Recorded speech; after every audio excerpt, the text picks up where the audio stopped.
Bonjour à tous, alors aujourd'hui je vais vous parler d'une société que je connais bien, c'est Ordissimo.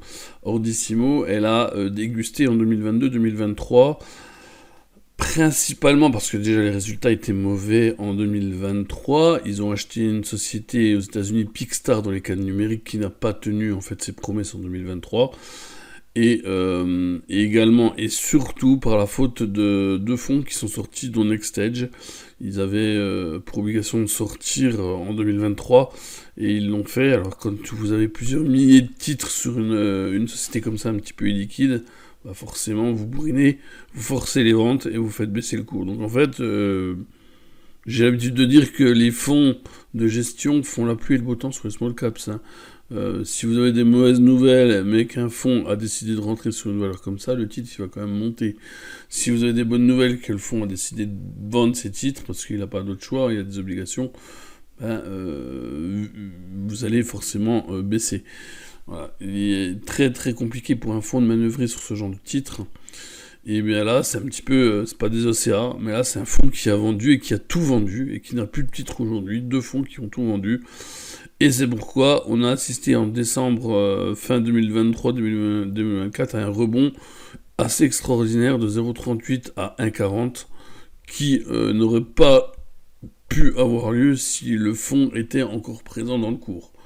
Donc ben, il y a eu rebond, derrière ça a revendu, mais dans des moindres volumes, et depuis maintenant mars, on tend à remonter tranquillement, on est quand même sur une tendance assez haussière, hein, depuis...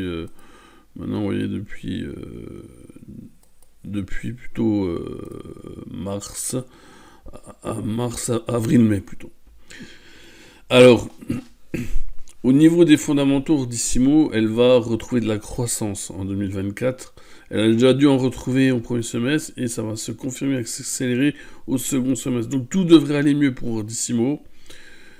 Et je pense maintenant que le titre, maintenant débarrassé de ses fonds vendeurs, a la capacité de rebondir très fort, un petit peu à l'image d'Ipongo, très très fort, puisque si graphiquement là on est en train de tester une résistance à 0,80, et si ça venait à passer, à mon avis ça va passer, il n'y a pas trop de doute, si ça passe, alors on va aller très certainement rechercher ce point haut ici, à 1,36, et combler, je pense, le gap à 1,59, 1,60, combler ce gap qui serait l'objectif majeur pour Ordissimo, et la valorisation ne serait clairement pas déconnante du tout. Voilà. Donc, je pense que le titre est déjà en corner, en situation de corner. Quand je dis je pense, c'est que on est en fait, on est sur un titre où il y a plus de vendeurs ou quasiment plus de vendeurs. Et dès qu'il va y avoir des acheteurs un petit peu appuyés, des achats un peu appuyés, les vendeurs ne pourront pas servir ces acheteurs et on devrait logiquement assister à un violent rebond sur Ordissimo, à l'image de ce qu'on a vécu en début d'année 2024. Voilà, c'est ma prédiction, c'est ma conviction, basée sur les fondamentaux, mais également basée sur l'analyse graphique, où là on a des signes quand même à fond de coureur, d'une rareté papier vendeur. On voit bien que les deux dernières séances, notamment, les deux dernières séances où on a eu... alors là, il n'y a pas... Là, ici, on peut retrouver les volumes ici. 47 000 titres échangés, 42 000 titres échangés. C'est déjà des volumes anormaux pour cette société, des hausses qui tiennent. Donc tout ça, ça met quand même la puce à l'oreille quand vous avez des hausses qui commencent à tenir avec des volumes anormaux qui arrivent et des ordres d'achat qui ne se font plus servir.